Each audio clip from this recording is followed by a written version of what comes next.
बिस्मिल्लाहिर्रहमानिर्रहीम। रब्बिश्रह ली सदरी व यस्सिर ली अमरी वहलुल उक़दतम मिन लिसानी यफ़क़हू क़ौली या मुक़ल्लिबुल क़ुलूबि सब्बित क़ल्बी अला दीनिक। अस्सलामु अलैकुम व रहमतुल्लाहि व बरकातुहू। माय डियर स्टूडेंट्स, उम्मीद करता हूँ आप तमाम लोग खैर आफियत से होंगे। अल्लाह ताला आप तमाम लोगों को अपने हिफ्ज़ अमान में रखे। एक तवील अरसे के बाद एक वीडियो आप लोगों के लिए बना रहा हूँ और टॉपिक जो हमने आज सेलेक्ट किया है वो टॉपिक है जनाब हमारे पास बैंक रिकन्सिलेशन स्टेटमेंट से जो आप एडजस्टिंग एंट्रीज़ बनाते हैं मंथ एंड पर या जिस दिन आप बैंक रिकन्सिलेशन स्टेटमेंट बना रहे होते हैं, तो बीकॉम पार्ट 1 का ही हमारा टॉपिक है। और 2019 रेगुलर का एक सवाल मैंने सेलेक्ट किया है जिसकी मैंने अपने पास बैंक रिकन्सिलेशन स्टेटमेंट प्रिपेयर कर ली है, ठीक है। और हम इसकी एंट्रीज़ इंशाल्लाह आपसे बस चंद ही लम्हात में डिस्कस करना शुरू कर रहे हैं। डिस्कस करने से पहले मैं आपको ये बताता चलूँ कि आपको पेपर में 2019 रेगुलर अगर आप चेक करें तो आपको रिक्वायर्ड में शेड्यूल और शेड्यूल के अलावा उसने कहा adjusting entries in the books of the company. तो बात यह है कि यहाँ पर बैंक रिकन्सिलेशन स्टेटमेंट बनाना नहीं था, यहाँ हमें सिर्फ बनाना था जो कैश बुक का बैलेंस दिया हुआ है उस कैश बुक के बैलेंस की मदद से हमें निकालना था जनाब अली एडजस्टेड बैलेंस, ठीक है। और कैश बुक के बैलेंस में चीज़ें ऐड लेस करके निकालना था, यानी बैंक स्टेटमेंट में ये काम करने की ज़रूरत नहीं है, लेकिन बहरहाल ये हमने सिर्फ इसलिए बना दिया कि स्टूडेंट्स को अच्छे से समझ आ जाए आखिर ये क्या है। शेड्यूल आमतौर पे आप ये बहुत अच्छे से जानते होंगे कि 10 ईयर्स में 1 से 2 बार आता है। तो बहरहाल चलिए हम बग़ैर वक्त ज़ाये के जल्दी से आगे बढ़ते हैं। मैं आपको ये बताता चलूँ कि इस सवाल में एंट्रीज़ बनाने को कहा है और एंट्रीज़ बनाने का तरीक़ाकार क्या है। एंट्रीज़ बनाने का तरीक़ाकार ये है जनाब अली कि आप अपने क्वेश्चन में तभी देखेंगे एंट्रीज़ बनाते हुए जब आपको यहाँ जो इन्फॉर्मेशन आपने लिखी है उससे आपको लगे कि आप एंट्री नहीं बना सकते, तो ऐसी सूरत में आप क्वेश्चन पे जाएंगे और एंट्रीज़ के लिए आप वहाँ से हेल्प लेंगे। फर्स्ट थिंग जो आप याद रखेंगे वो ये है कि एंट्रीज़ बनाते हुए कभी भी आप जो पासबुक बैंक स्टेटमेंट के बैलेंस में जो चीज़ें आपने ऐड लेस की हैं उन्हें आप कंसीडर नहीं करते। और उसकी रीज़न क्या है, क्योंकि ये बुक बेसिकली मेंटेन कर रहा होता है बैंक, तो हमारे पास तो सिर्फ इसका बैलेंस आता है और हम इसमें कुछ चीज़ें ये एजम्पशन लेकर ऐड लेस करते हैं कि अगर बैंक ने ऐड लेस करे तो बैंक हमारा बैलेंस 7 लाख शो करेगा। हमारी बुक अगर 5 लाख शो कर रही है तो क्या इसकी एंट्री बनाने की ज़रूरत है या हमारी बुक की एंट्रीज क्यों बनाते हैं? इसका बहुत सिंपल सा आंसर ये, क्योंकि ज़ाहिर सी बात है हमने अपनी बुक में इन सारी बातों को लिखा नहीं होता और जब मंथ एंड पर बैंक रिकन्सिलेशन बनाते हुए हमें पता चलता है कि ये बातें हमने अपनी बुक्स में नहीं लिखी हुई, तो हम इनको बैंक रिकन्सिलेशन स्टेटमेंट में तो फॉर द सेक ऑफ क्या कहना चाहिए कि for the sake of telling the balance, equalising the balance, जानने के लिए कि बैलेंस इक्वल भी होंगे या नहीं अगर हम ये करें तो हम तसल्ली के लिए तो ये कर लेते हैं, लेकिन हकीकतन हमने अपनी कैश बुक में इन चीज़ों को लिखा नहीं होता। तो अब हमने एंट्री के ज़रिए एडजस्टिंग एंट्री बनाकर अपनी कैश बुक में अपने बैंक बैलेंस को बढ़ाते हैं और कम करते हैं, मीन्स अपने बैंक को डेबिट और क्रेडिट करते हैं। तो किस किन बातों की वजह से हमारा बैंक बढ़ेगा और कम होगा, तो आप देख सकते हैं मैंने कैश बुक के कॉलम में जो है वो डिफरेंट कलर्स यूज़ किए हैं। जो रेड कलर है वो ये शो कर रहा है कि आप 5 लाख बैलेंस की या जो भी बैलेंस होगा कभी भी उसकी एंट्री नहीं बनाएंगे। और रीज़न क्या होगी, क्योंकि ये बैलेंस ऑलरेडी आपकी बुक शो कर रही है, तो इसका मतलब आपकी बुक्स में ये पैसे ऑलरेडी रिकॉर्ड हुए हुए हैं। लेकिन ये वो पॉइंट्स हैं जो आपने अपनी बैंक से अपनी कैश बुक में अपने बैंक बैलेंस को कम करने हैं और आप देख रहे हैं सारे माइनस में। माइनस का मतलब मैं अपने बैंक को कम करूंगा और मेरे बैंक को कम करने की तकरीबन 3, 4, 5, 6, 7 वजह होंगी, जबकि मैं अपने बैंक को अपनी बुक में अपने बैंक को बढ़ाऊंगा और पॉजिटिव है ये 1, 2, 3 और जनाब अली 4, 5 वजह ये हैं जो आपके सामने है इस वक्त। तो हम आइए इनकी एंट्री बनाने का आगाज़ करते हैं। तो एंट्री सिर्फ किन बातों की बनेगी बच्चों, उम्मीद है आप याद रखेंगे इंशाल्लाह। एंट्री सिर्फ उन बातों की बनेगी जो हमने अपनी कैश बुक में ऐड और लेस की हैं। तो मैंने जनरल का एक फॉर्मेट पहले से बना लिया है ताकि मैं जल्दी से आपके साथ एंट्रीज बना सकूँ। इस सवाल में जो बैंक रिकन्सिलेशन स्टेटमेंट बना है वो बनाया जनाब अली जुलाई 31, 2019 को, ठीक है। या शेड्यूल बनाए या बैंक रिकन्सिलेशन स्टेटमेंट बनाए, जो भी बनाया आपने उसमें आपने अपनी कैश बुक में ये चीज़ें एडलेस की तो आपने उन्हीं की एंट्रीज बनानी है, राइट। तो अब हम पहले एंट्री की जानिब जा रहे हैं। पहली एंट्री जो मेरा बनाने का इरादा है वो है, मैं चाहता हूँ कि मैं पहले जो पॉजिटिव पॉइंट है वो बहुत कम है हमारे पास, 1 2 3 4 5, तो हम पहले पॉजिटिव पॉइंट की एंट्री अगर बना लें तो अच्छा हो जाएगा। तो पॉजिटिव का मतलब ये कि हमें अपने बैंक को बढ़ाना है, तो चलिए बैंक को बढ़ाते हैं जल्दी से वक्त ज़ाय के बगैर। बैंक की नेचर एसेट, बढ़े तो डेबिट, तो आप सब बैंक डेबिट में लिख देंगे। अमाउंट मुझे बिल्कुल भी नहीं पता, आपको भी नहीं पता। सर क्या मतलब, क्यों नहीं पता? इसलिए कि अभी हम जब ये सब चीज़ों को लिखेंगे, इनकी वजह से हमारा बैंक बढ़ा है, तो यकीनन ये सब अमाउंट ऐड होने के बाद मैं बैंक को डेबिट टोटल लिख सकूंगा। मैं बिल्कुल इस तरह काम कर रहा हूँ जैसे कि पेपर में हम काम करते हैं। अदरवाइज मैं अगर चाहूँ तो इन सारे सेल्स को सिलेक्ट करूँ और उसके बाद मुझे पता चल जाएगा मेरा बैंक 4 लाख से इंक्रीज होगा, लेकिन ये मुनासिब तरीका नहीं होगा। तो हम क्या कर रहे हैं, हम कह रहे हैं पहली बार हमारे बैंक के बढ़ने की वजह क्या है, डायरेक्ट डिपॉजिट बाय कस्टमर। इसका क्या मतलब होता है बच्चों? इसका मतलब होता है एक कस्टमर ने हमारे पास आने के बजाय हमारे बैंक में पैसे जमा करवा दिए, हमारे पास से उससे पैसे लेने का राइट चला गया, तो इसको कहते हैं अकाउंट रिसीवेबल। और जब राइट चला गया तो कितने का राइट चला गया मेरे बच्चों? राइट हमारे पास से चला गया 1,32,000 का, तो 1,32,000 से रिसीवेबल क्रेडिट हो गया। ठीक है, अकाउंट रिसीवेबल जो कि एसेट है हमारे पास से चला गया, क्रेडिट हो गया। अच्छा, अब मैं बना रहा हूँ कंपाउंड एंट्री, तो कंपाउंड में मैं और देखूंगा पॉजिटिव क्या है। तो dividend collected by bank, bank ने हमारे ब्याज पे डिविडेंड कलेक्ट किया। जब बैंक हमारे ब्याज पे डिविडेंड लेता है तो बैंक हमारे बैलेंस को बढ़ा देता है, लेकिन हम कहते हैं ये जो बैंक ने डिविडेंड लिया बेसिकली हमारी इनकम है, और जब बैंक हमारे लिए डिविडेंड लेगा तो हमारी इनकम में इजाफा होगा, तो इसे आप डिविडेंड इनकम, और अक्सर लोग इसे इन्वेस्टमेंट इनकम भी कहते हैं, इसमें कोई मुजायका नहीं है। आप डिविडेंड इनकम लिखें या इन्वेस्टमेंट इनकम। क्रेडिट क्यों हुई है? क्योंकि मेरी इनकम में इजाफा हो रहा है, तो मैंने 1,50,000 से अपनी इनकम भी क्रेडिट कर दी और बैंक डेफिनेटली मेरा डेबिट हुआ। अच्छा जनाब अली, उसके बाद मजीद देखते हैं हमारे पास और क्या है। हमारे पास 18,000 है, error in recording by firm. देखिए मैंने आपसे पहले ही कह दिया था कि वो तमाम पॉइंट्स जिसमें आपको यहाँ पर कोई कंप्लीट इंफॉर्मेशन ना मिले, आपको ये ना पता चले कि दूसरा कौन सा अकाउंट होगा, तो फिर आपको लाजमी अपने क्वेश्चन को जाके पढ़ना होगा, उस पॉइंट को पढ़ना होगा जिसकी वजह से आपने उसे यहाँ ऐड लेस किया।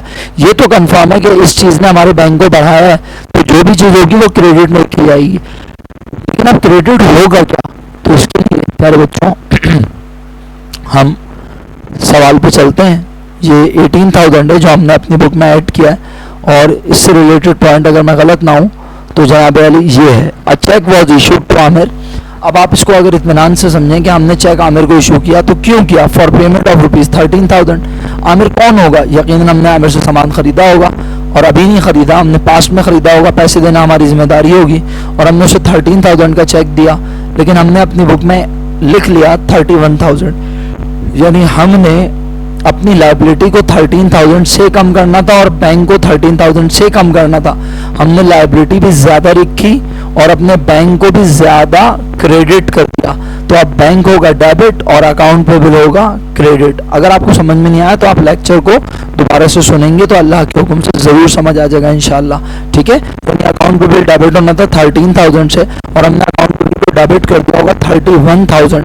तो 18,000 जो अकाउंट पे बिल ज़्यादा डेबिट किया उसे क्रेडिट कीजिए, तो हम अकाउंट पे बिल को यहाँ क्रेडिट में लिख रहे हैं।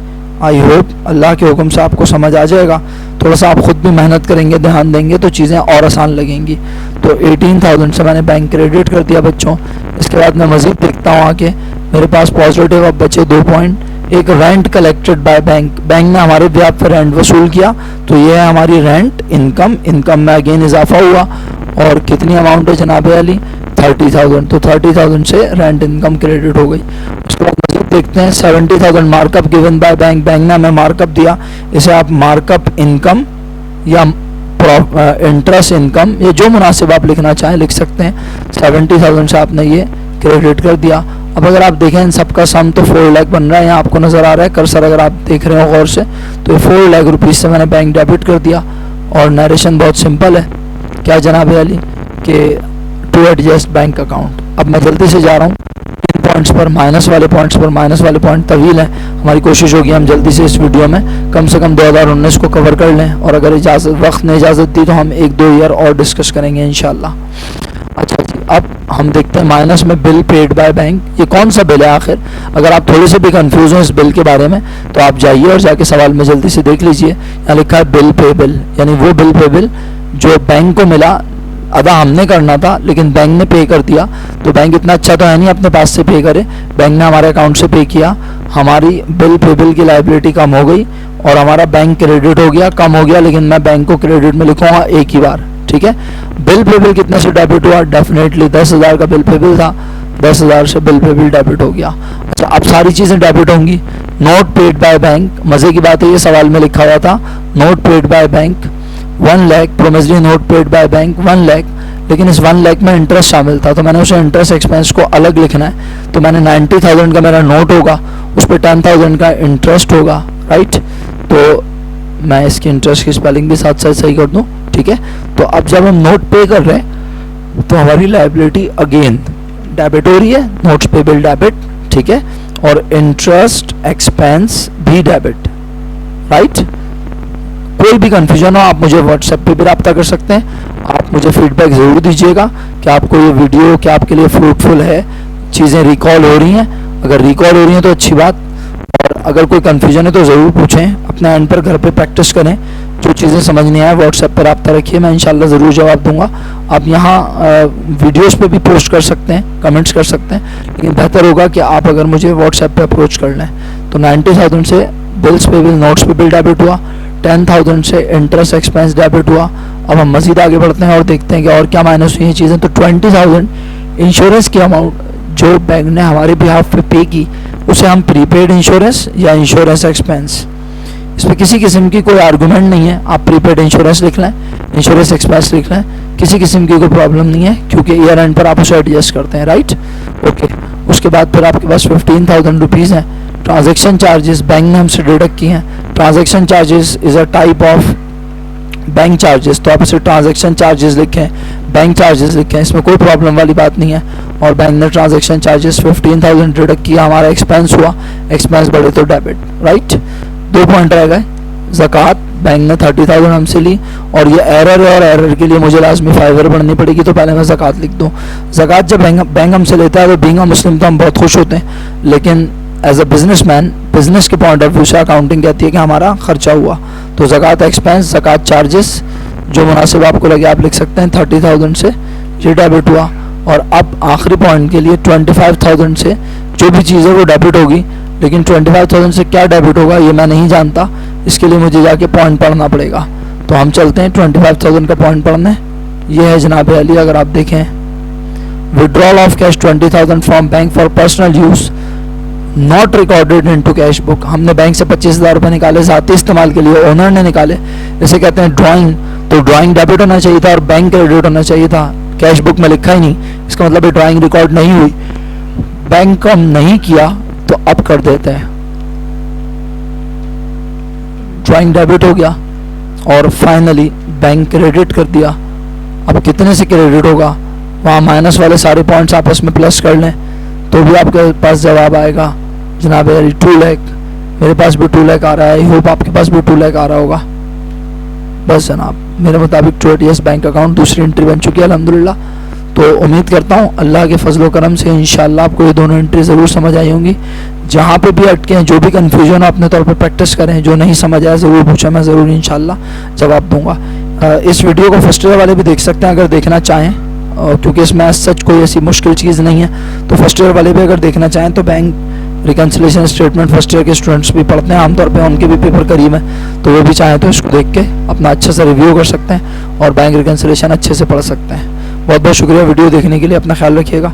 इंशाल्लाह आपसे अगली वीडियो में बैंक रिकन्सिलेशन के हम दोबारा 1 से 2 सवालों को कवर करेंगे और एंट्रीज आपसे मज़ीद डिस्कस करेंगे, ताकि आपकी तमाम कन्फ्यूजन्स दूर हो जाएं और आप अच्छे से अच्छे तरीके से अपने फाइनल जो आपके यूनिवर्सिटी के एग्ज़ाम्स हैं बीकॉम के, ADC के, क्योंकि अब आप तमाम लोग ADC associate diploma of commerce कर रहे हैं, तो उसमें आप अपेयर होंगे।